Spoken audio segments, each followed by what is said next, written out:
કયા ભારતીય ટેનિસ ખેલાડી 2025માં પોતાની નિવૃત્તિ જાહેર કરી હતી? રોહન બોપન્ના.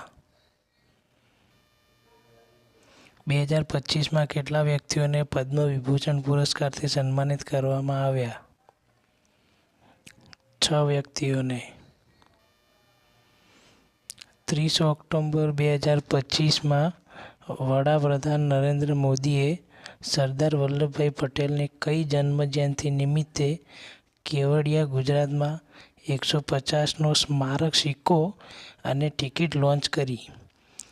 તો જવાબ 150મી જન્મજયંતિ.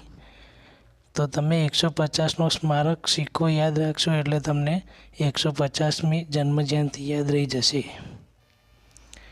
વડાપ્રધાને કેવડિયા ગુજરાતમાં કેટલા કરોડના વિકાસ કાર્યોનું ઉદ્ઘાટન અને શિલાન્યાસ કર્યું? 1219 કરોડ. 2025માં BRICS ગઠબંધનમાં કયા દેશો જોડાયા?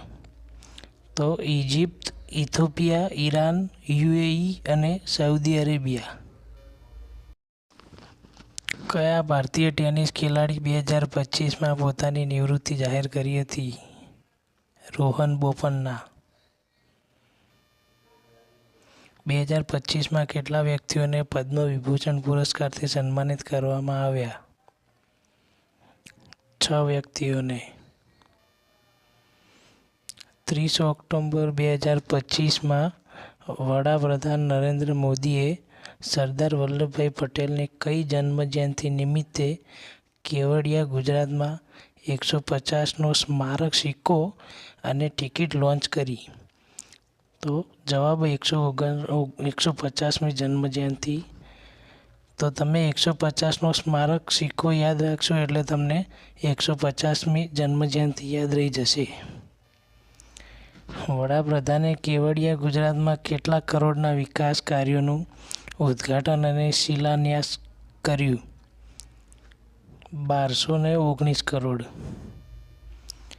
2025માં BRICS ગઠબંધનમાં કયા દેશો જોડાયા? તો ઇજિપ્ત, ઇથોપિયા, ઈરાન, UAE અને સાઉદી અરેબિયા.